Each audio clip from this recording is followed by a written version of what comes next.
Ladies and gentlemen, this is JoeJinMovieSoAwesome. I'm Joe. I'm Won-Jin. We're going to talk about Andor, the Star Wars series. You know, every Star Wars series, before they come out, they're always very highly anticipated.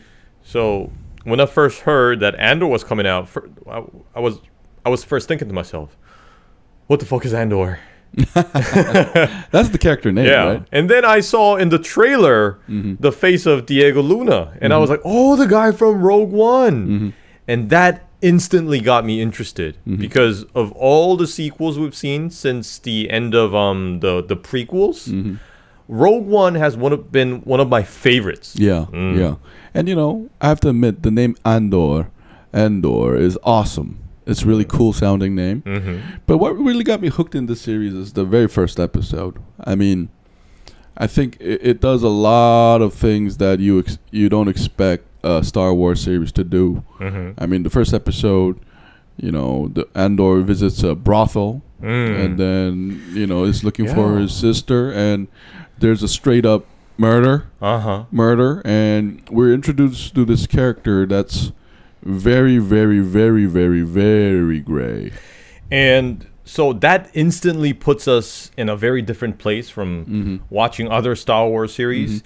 And we can instantly also tell that this is very adult themed, like you said, in our private conversation. I mean, and you know what's amazing about this series so far? I mean, we're in the halfway point.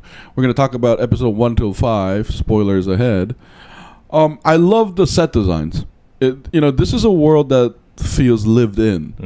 It's an impression that I don't get much from other Star Wars, like movies and other properties, because there's so much computer graphics. Yeah, you know, when they were producing The Mandalorian, I saw on YouTube them boasting this new technology they have, and although it speeds up the production time and it makes it more convenient, when we sometimes watch it very carefully, we can kind of feel that it's not real. No, it kind of breaks our concentration. No, but sometimes that can be a plus. For I think Mandalorian is a series that's almost dreamlike. You know, it's an adventure between a samurai and a young pupil, so to speak.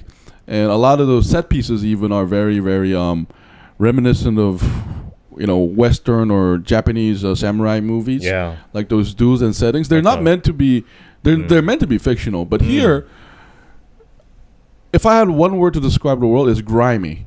It's really grimy. You know, everything is a little dirty. The background, and we get a surprising amount of details about things that I didn't know that I needed to know, like about Imperial Bureaucracy, and how a village actually functions, and a lot of illegal stuff, which is, you know, realistic. And I you know, I'm gonna comment. I just watched episode 5 recently, and I want to say, I have never been so interested in such a slow burn. It's a slow burn. Like, we still don't know what the plan is. Like, what's going on with I mean, if you don't know the plot, please watch it. We're not a step-by-step guide here. But what fascinates me about the plan is I have no idea what's going on. Yeah. Like, I mean, they give us a little bit of details, but I do feel like they're building it up really big. And I can't wait for the next episode to see what all this hype was about. And what also keeps me interested in the show is we know what happens to Andor in Rogue One. Right. That's good. He basically spends his entire life and dies fighting the Empire. And with this series, we see how he evolves to become that person.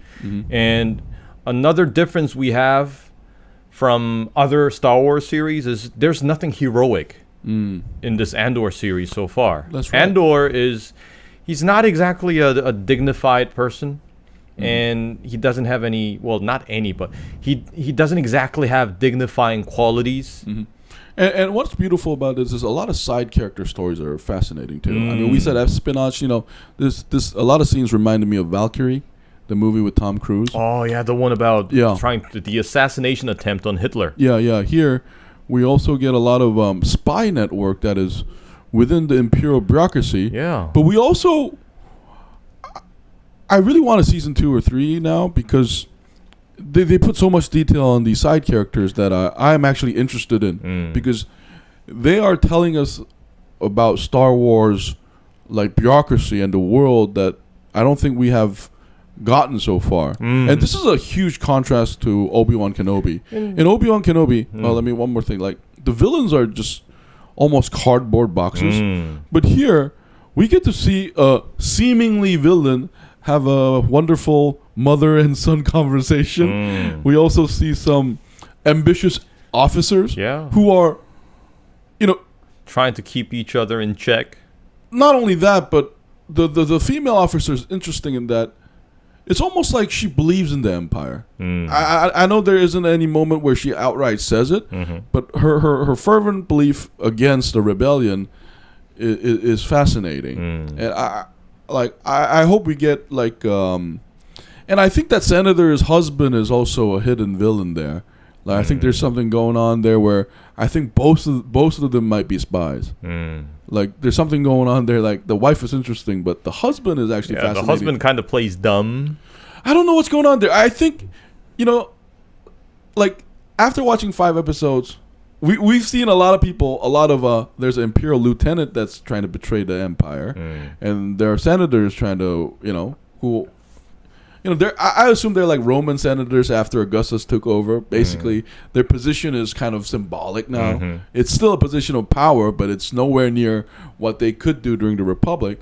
But here, I feel like since the rebels have so much pockets, I feel like the Empire also has an espionage team that we just don't know about. Yeah, we're just not aware of it yet. Maybe the husband is also playing double footsie. And this is what's fascinating about this series so far is, I mean, I love the team too. Those team that Andor gets thrown into, they're so suspicious, so distrusting, and it's just a different energy from. And I love how each of those members in the team have such different character. The casting was brilliant. First of all, Diego Luna. I mean, I can't stop thinking of Narcos.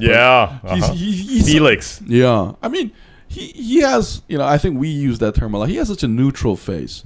I can't tell if he's a good guy or a bad guy. And I was fascinated by his tribesman background. Like that makes sense though. Like in a universe so wide, there would be places where technologies don't exist, and the fact that he's a tribes boy that fell in love with the machine, that's actually that's kind of detail I've been loving from this series. And I've never been boring. You know what's funny?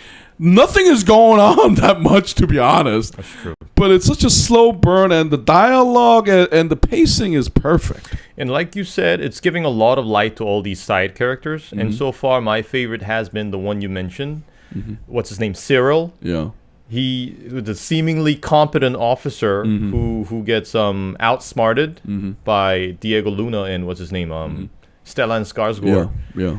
So I wonder where that character is going. Yeah. I mean, and his arc is interesting because I was surprised of the amount of detail he got, because we're introduced to him in where it's funny because he's facing an injustice. Like he's serving a lazy superior who just wants to.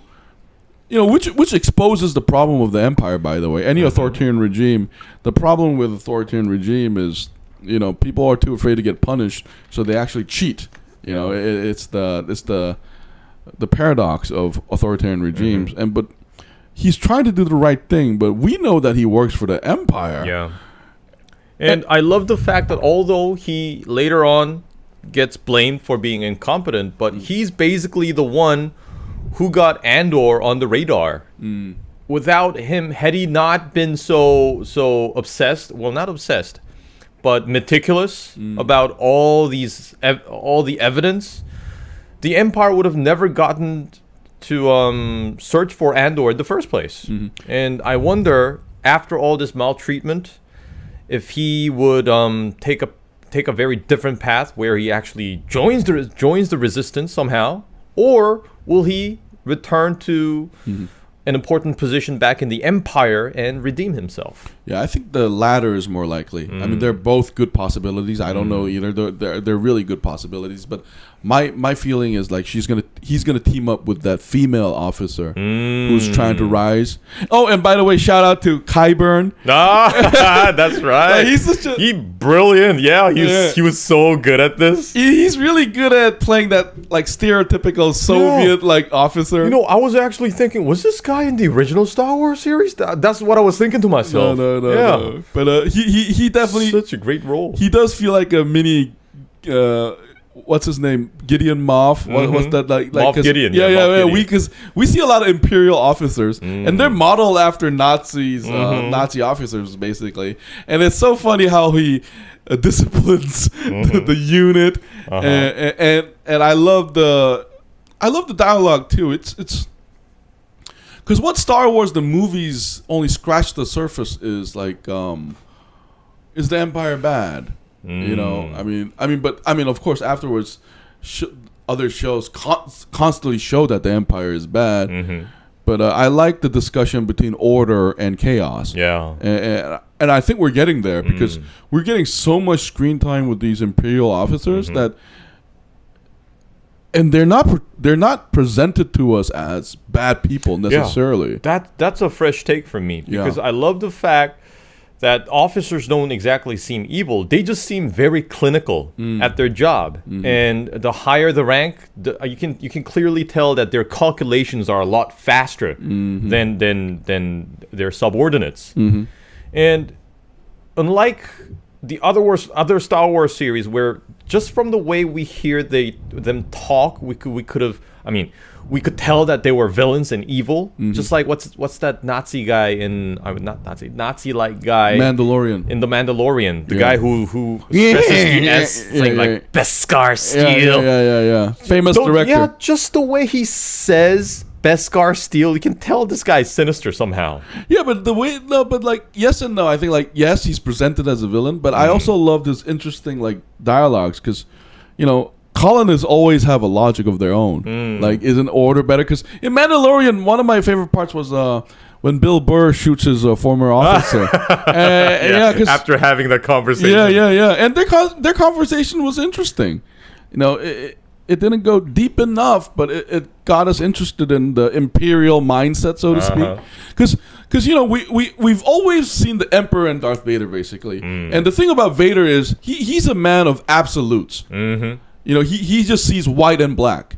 And, you know, anything the Empire does is, you know, and then he's a fanatic. He's unquestionable. Yeah, he's a zealot of it, basically. Like, he's the Emperor's favorite cheerleader / enforcer. But we rarely get to see how the officers think because they're all going to get killed by Vader. And we only see them just taking orders. Sure, yeah, exactly. And here, I wish we get to see more of that Qyburn character and how he explains and how we forgot his name. We just keep calling him Qyburn. No, it's too iconic.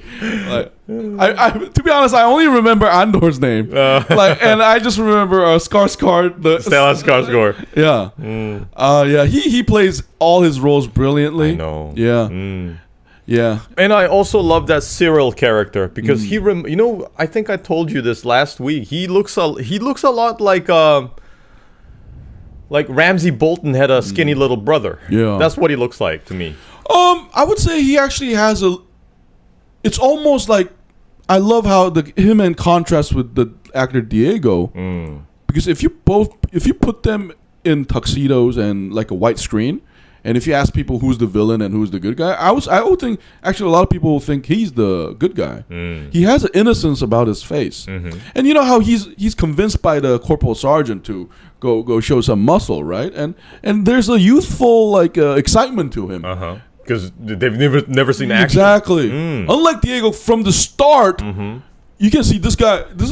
He's been through some shit. I was just like, is this your first murder? I'm just like, what's going on here? Like, I'm pretty sure because the way he processed it, it didn't seem like a guy that was shook He was just like, okay, I killed somebody. Fuck, I shouldn't have done that. Not because it wasn't according to plan. Yeah, or it just happened. So what do I do now? Yeah, it's not a question of morality. Oh my god, I killed people. It's not. Oh shit. Okay, this is trouble. Unplanned murder.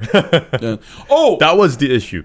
Oh, but a good scene was that adopted mother crying scene. Oh yeah, I wish they had spent more time between their relationship, because we get like a taste of little flashbacks. Yeah, and we can kind of tell that she's kidnapped him, but he was gonna die anyways if he was left on the planet. So that's saving, because no, but I love But I wish they would have put like a 2-minute or a 3-minute flashback of them growing up together. Oh, but I disagree on that one, actually. No? You know what?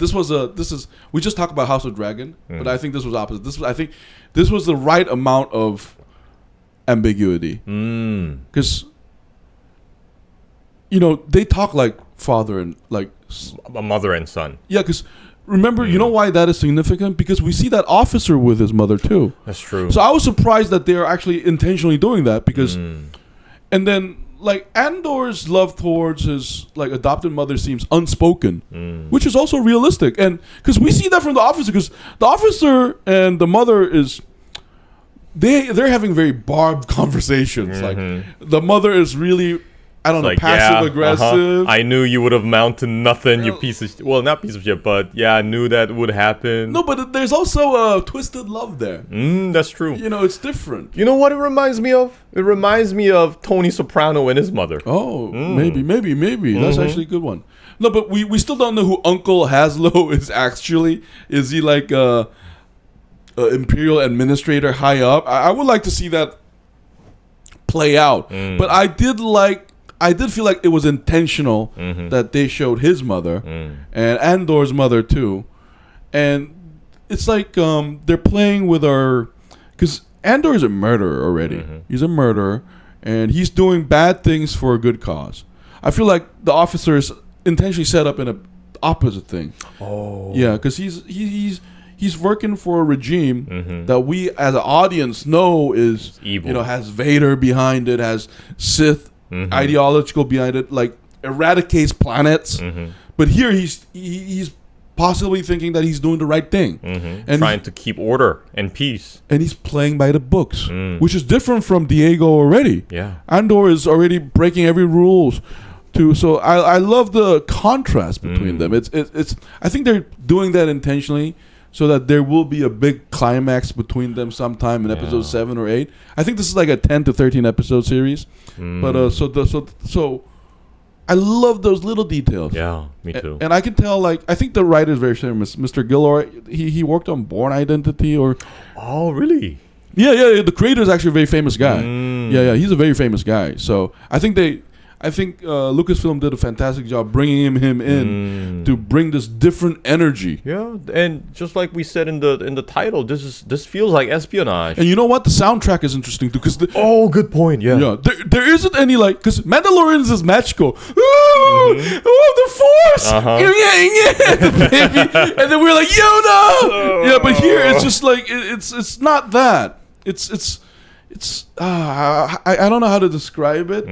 I mean, there are moments that are grand, but I think they will reach a crescendo like that, because they keep talking about the revolution, like this is a movement, and it's beautiful that way. I think they're gonna keep moving on to espionage until the big battle, something along the line of a big heist or something. And I think a lot of characters might die too. Yeah, and I think that would make sense, because we've seen Rogue One. It is very dark. It's very tragic, and it's also it handles a lot of concepts on sacrifice.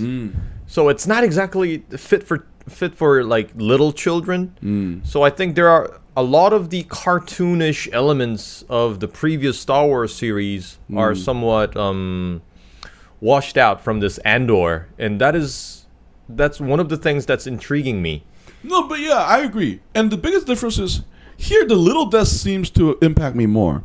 Like how they filmed it. Even when the officers die screaming, because they intentionally he didn't die screaming, but he died the guy who miserably. was piloting the spaceship. Yeah, but Won-Jin, do you remember in Star Wars like how casually starships get destroyed, like boom, erased, like how we would like how we would play with like toy figurines, right? But here they don't let us off the hook. Like even in Mandalorians, when the Imperial officers gets killed, we have no sympathy for them, right? Yeah. But here I kind of felt bad for that guy.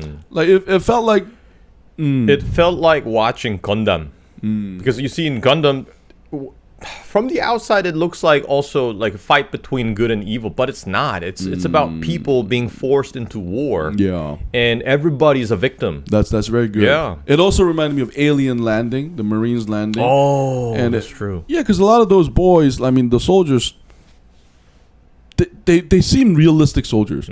Like that's how I imagine like UN peacekeepers actually think. Like this is a job, I have to get it done, right? And there isn't like a big ideology there. Unlike in like Star Wars movie where everything is such a big stake and we see good, bad people, but this is a very realistic scene of a mission, basically, of how soldiers just come and then they die from foolishness too, like a lot of foolishness. And I don't know, but I think this big heist, I think we're gonna see casualties. And I think so far the mission they're working on is seemingly impossible, and there are a lot of risks involved in it. I know they're gonna have they're gonna make some sacrifices, and they will succeed. But it's only gonna escalate into an even riskier mission. I hope so. Yeah, I really hope so. And I think Skarsgård is like paranoid. His paranoia shows something though. I think there's gonna be a traitor. You know, because I don't know. I said when I think there's gonna be a traitor, I guess it's part of me that wants that to happen. Like, cause I do want some high class like drama like that. I'm thinking something's fishy about the new driver of that senator. Oh, and you know what's gonna? I definitely think there's gonna be a scene where that officer has Andor at gunpoint, but he's gonna let him go. Just like he did when he was under Sure. Yeah, something I think something, because there's no way they're showing me these guys. You know, like I don't know, like it's just a random scene. I don't know how they're gonna build up to it, but I think there will be something along that line. And I for think dramatic effect. Not just gonna be because he's proud of himself, but maybe because by the time he has Andor at gunpoint, he will have gone through a lot of episodes that also makes him question the work he's doing. That would make it more interesting. That's also a strong possibility. I think so too. Like, cause one thing that was sad about the latest Star Wars trilogy was the character of Finn, right? Yeah. Because that had a good setup of like a storm. We actually get to see a storm. The mind of a stormtrooper turning resistance. Yeah, except they dumped that whole storyline in the next movie. But here we actually, I think we will see defection on each other. Maybe some rebels might turn back to the Empire, for the Order. And I love how they will play with that. And this is another desire, but I do wish to see a Jedi, though. I think maybe they're gonna show us a scene with a Jedi involvement, just in a small dose, just like we saw from The Mandalorian, because I think that'll be very good. No, like I'm thinking more of online of Obi-Wan Kenobi, but not funny at all. Like I really want to see like a Jedi in an adult theme, and showing us what lightsabers actually are. You know what that is? That's a fucking 30th century chainsaw is what that is. That's a murder thing. Like, you know how like sometimes I never understood like stab and then there's just this perfect hole. I don't think that's what's like if you know how like Vader cuts down people, right? Like I feel like the guts should be coming out with burn marks. Like I know they're not gonna go that far, but like implied violence like that. I mean, to make it more terrifying. Because like remember in Rogue One, Vader's kill scenes they're not violent, but there is a brutality to it. Yeah, it was terrifying. It's a brutality with the music and everything. Yeah, it's just the way he does it, and it just seems so unstoppable. Yeah. and his strokes, there's a viciousness to it. Unlike because when Jedis do it, they do it beautifully, like a samurai thing. But when Vader does it, it's like, fuck you. Yeah, it's like a bug squash. Yeah, insect. Yeah, when he does that, that's like there should be a white box that's like a bug squash. Yeah. Oh man, like the Obi-Wan series did some of that well. But maybe that's asking too much though. Maybe that will ruin the experience. Because I think the Mandalorian series was very careful about that too. They didn't. I think a lot of like ambitious creators will think using the Jedi as a cheat card. Yeah. Like so. And also remember, the Mandalorian also had the Baby Yoda. But if we remind ourselves what happened in Rogue One, I don't think there was a Jedi in Rogue One. Because they're all extinct officially. Yeah, and it was up to these vulnerable humans to get the mission done. That's why it was so desperate and it was so tragic. So maybe they'll do the same thing. You know what's refreshing? You know what's refreshing though? I'm not sure even if these people are aware of the existence of Vader or the Emperor, even possibly. Maybe the Emperor will make sense because it's an empire, but I think they might not know about Vader, about the Force. Yeah, they're these like weird beings that can stop a laser beam. Yeah, they're in the trenches. So, and if you think about it, the Imperial officers are funny. As soon as they look at Vader, I think it's like it tells on, like, you know how the irony of, like, if you look at old Christian church used to be our administration in Europe in medieval times, but they believe in a deity. So like, look at these Imperial officers, so perfect. Like, it's like the Nazi thing where they're so smart enough to make tanks and shit, tiger tanks, but they believe in this Mein Führer. Mein Führer, and we are heirs of the Valkyrie shit, like racism. So like that's an interesting dynamic. I would like to see how they are fanatic in their own way. Because if you look at Vader, if you're an Imperial officer and you meet Vader for the first time, I bet it's like some kind of mixture of terror and exhilaration. That's right, because basically it's magic. Yeah, what he can do. Because it's interesting though, because like in the first Star Wars movie, the very first one, one of those officers become like snidey and says like that old religion, whatever. Your lack of faith disturbs me. Yeah, yeah. So like, I would like to like, but then again, I guess the Emperor wouldn't share anything about the dark side of the secrets, right? That we know as an audience, but I just want to see like how that's explored, which maybe if this does have a season 2 and a 3, we will eventually get to see the Emperor. Yeah. Or and I do want to see Emperor in a different like position though. One of the problems with like the latest trilogy made worse is that like he's always this cartoon villain. Yeah. The dark side. Unlimited power. Yeah. Oh, come to the dark side. And but Emperor, like even the Roman emperors, they played an administrative function, and that function. The thing is, in the Star Wars universe, his function is never explained. What I mean by that is, I know he's the ruler, but like, who does he sit down to counsel to, and what is his day to day? Like, and why is the Empire always this way? So I want, like you said, I also want to see some mundane side of the Emperor, of the Empire. Yeah, I mean, before the series, I didn't know I needed the mundane side. I love I'm enjoying the officer politic bullshit, like attacking each other, and then both of them come into their boss, like corporate, like bitching, the corporate America drama going on in there. Yeah, fuck him. Like. I thought Qyburn might be her father even. Oh, okay, that might be a revelation later, but that would make sense. Yeah, because they didn't. What did you think? They seemed familiar. Now that you say it, they kind of look alike. Yeah, you think so? Yeah. No, because I thought once that black guy left, I thought Qyburn would say something, and then she would say, "Yes, my father." Or maybe she's a prodigy. Or, oh, don't tell me. Is she like the Emperor's hidden daughter or something? And all the administrators know that she's some kind of important person? I don't think they would go that far. Because that means that she would also have the power. Oh, right, right. Oh, thank you, latest trilogy, for making us think about that. Making us think about Emperor, like, having children. Which is interesting. But anyways, so far, I like it very much. And after watching 5 episodes, you know what I was thinking? They should have made that Han Solo thing, that spin-off movie they made, Han Solo, a Star Wars story.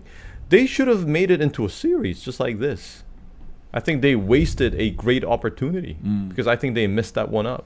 Maybe they're learning though. I think if you want to talk about that, I think the reception to the latest trilogy and then trying out Mandalorian have really put things into perspective for them. But you know what? Andor, like I think you said it earlier in the podcast today, I didn't think I needed it. And honestly, I started the series with like no expectations whatsoever. But so far, is it a greatest series ever? Not yet. It's too early to make that judgment. But halfway in, I'm in. I want to see what happens to Andor. Yeah, so far, personally, I think it's better than Obi-Wan.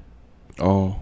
So far. But Obi-Wan has his charm. Or maybe I had too much expectation of Obi-Wan because it's such a big name in Star Wars. Yeah, because this one is, I mean, I think the creators have a disadvantage and an advantage. Disadvantage is this all new stuff. Yeah, but that's also the advantage because they can...